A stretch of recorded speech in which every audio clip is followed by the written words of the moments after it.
Welcome to my vlog. তো কেমন আছেন আপনারা সবাই? আর আলহামদুলিল্লাহ আমরাও কিন্তু ভালো আছি।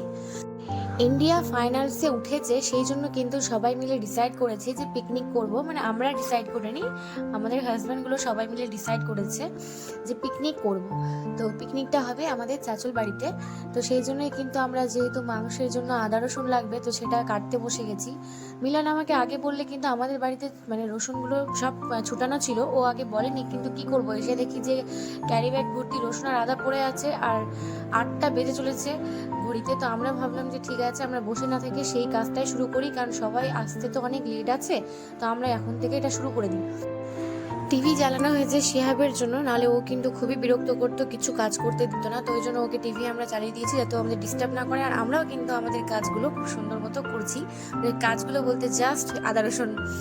তো এখানে সবাই চলে এসেছে, আর একটু ভাইব নেওয়ার জন্য, বড় পর্দার যে ভাইবসটা হয় সেটা নেওয়ার জন্য কিন্তু আমরা লাইট অফ করে রেখেছি, কিন্তু রান্নাঘরের লাইটটা জ্বালিয়ে রেখেছি, নাহলে তো রান্না করা মুশকিল হয়ে যাবে। তো আজকে আমাদের রান্নার দায়িত্ব নিয়েছেন বৌদি নিজে হাতে। যে বৌদি বলেছেন আমি নিজে হাতে রান্না করব, তোমাদের কাউকে করতে হবে না। তো আমরা সব কিছু আদা রসুন মাংস পেঁয়াজ সব কিছু জোগান বৌদিকে দিয়ে দিয়েছিলাম। ভাতের জন্য জল কিন্তু আমরা বসিয়ে দিয়েছি। আর এখানে আগে তেলটাতে পাঁপড় ভেজে নেওয়া হবে। আর এখানে আমরা একটু খাবো লিট্টি চোখা।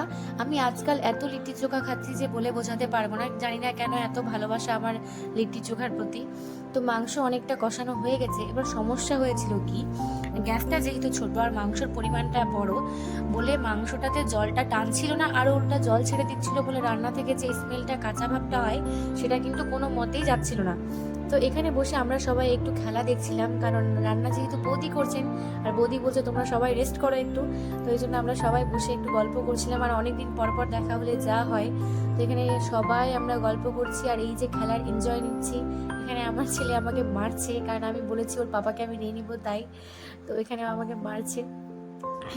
তারপর খেলা কিন্তু জমে উঠেছে। সবাই যারা যারা খেলা দেখেছেন তারা কিন্তু জানেন যে খেলাটা কতটা মানে রোমাঞ্চকর একটা ব্যাপার ছিল, পুরো হাড্ডাহাড্ডির লড়াই। তো এখানে রান্না টান্না শেষ হয়ে গেছে, আর এখানে আমরা এখন খেতে বসে গেছি।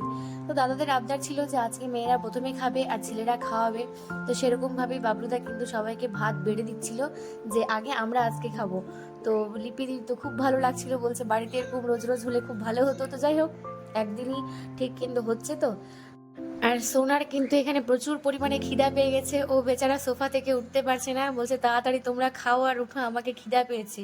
কিন্তু ক্রাইটেরিয়া অনুযায়ী ছেলেরা পরে খাবে, ওই জন্য সোনায় কোনো রকমই বসতে চাইছিল না। আমরা ওকে অনেক রিকোয়েস্ট করেছি বসে যাও বসে যাও, কিন্তু ও বসবে না, কারণ একটা মেল ইগো থাকে যে আমি আগে খেয়ে নিবো, লোকে সমালোচনা করবে।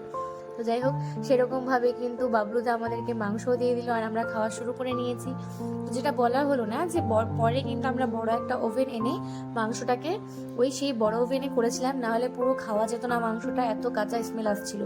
তো আমাদের খাওয়া হয়ে গেছে, আর খাওয়া লেট হচ্ছে কারণ সবারই চোখ অনেকটা টিভিতে, কারণ খেলা এমন পজিশনে চলছে মানে মানে কিছু রান্নার দরকার, মানে একদম কি বলবো। তো সবাই দাঁড়িয়ে খেলাই দেখছে, মানে কারোর চোখ কোনো দিকে নেই, সবাই দেখুন দাঁড়িয়ে কীরকম আমরা খেলা দেখছি।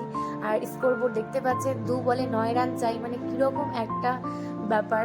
খেলাটা সত্যি খুব ইন্টারেস্টিং ছিল। তো যাই হোক, আমরা কিন্তু লাস্টে জিতে গেছি, আর খুবই চিৎকার করেছিল মিলনরা সবাই মিলে। তারপর ছেলেরা খেতে বসে গেল, আর এখানে টিভি আমরা একটু গান টান চালাচ্ছিলাম, কারণ টিভি অফ করে দেওয়ার পালা। তো এবার সবাই ছেলেরা বসে গেছে, আর আমরা কিন্তু বসে সবাই রেস্ট করছি, কোল্ড ড্রিঙ্কস খাচ্ছি, গল্প করছি। বাচ্চাগুলো সবাই খেলছে মারছে যা পারছে করছে। আর বৌদি কিন্তু রান্না করে, বৌদির একটু পেটে ব্যথা শুরু হয়ে গেছিলো, জানি না গ্যাস উঠে গেছিলো বৌদির। তো বৌদি ওই জন্য রেস্ট করছে, আর বিশ্বদাকে বলছিল তাড়াতাড়ি খাও, আমাকে বাড়ি রেখে আসো। আর এখানে লিপিদি ছেলেদেরকে খাওয়াচ্ছিল। লিপিদি খাওয়ালেও আমরা কিন্তু বলেছিলাম ছেলেরা নিজে নিজেই খাবে বলেই কিন্তু কড়াই ভাত সব আমরা ছেলেদেরকে দিয়ে দিয়েছিলাম সামনে, যে তোমরা নিজেরাই খাও। আর লিলিদি নামাজ পড়তে গিয়ে লেট হয়ে গেছিলো বলে কিন্তু খেতে বসতে পারেনি আমাদের সাথে।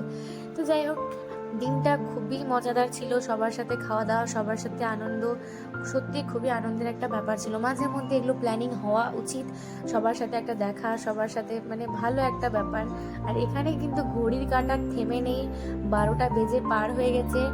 আর আমাদেরও মানে ঘুম পেয়ে গেছে, যে মানে দুপুরে তো একটু ফাংশনে গেছিলাম, আর এসেই আবার রাতে এই পিকনিক, একদিনে দুটোই পড়ে গেছে। আমি মিলনকে ওটাই বলছিলাম যে যেদিন থাকে না তো কিছুই থাকে না।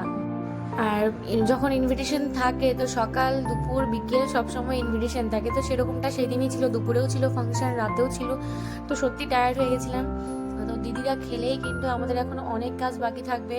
মানে দিদিরা খাওয়ার পর সবাই, যদিও বাসন টাসন সেরকম ছিল না কিছু, কিন্তু যেহেতু খাওয়া দাওয়া নিচে হয়েছিল তো মেঝেটা পুরো কিন্তু তেল তেলে, মানে তেল তেলে হয়ে গেছিলো, সেটাকে এখন পরিষ্কার করতে হবে, মাজতে হবে। তো যাই হোক, দাদা দিদিদের খাওয়া শেষ আর দাদারা কিন্তু বাড়ি চলে গেল, সোনা ওদেরকে রাখতে যাবে। আর আমরা সবাইকে টাটা করে দিলাম যে ঠিক আছে আবার দেখা হবে। তো এটা নিয়ে কিন্তু ওদের ঝামেলা শেষ, ওরা বাড়ি চলে গেল, কিন্তু আমাদের কাজ কিন্তু ফুরোয়নি। ডাইনিংয়ে পুরো চেয়ার টেয়ার ছড়িয়ে আছে, আর তারও সেরকমভাবে কিন্তু তেল টেল পড়ে আছে, আর তেলগুলোকে একবার মানে ঝাড় দিলে উঠবে না, সেটাকে আবার সার্ফ জল দিয়ে একটু মুছতে হবে।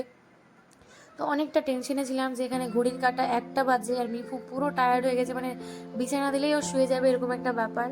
তো এই হচ্ছে বাড়ির অবস্থা, এগুলোকে এখন আমাদেরকে ঠিক করতে হবে। মুস্কান তো কাজে লেগে পড়েছে। তো আজকের জন্য ভিডিওটা এতটুকুই। সবাই ভালো থাকবেন, টাটা।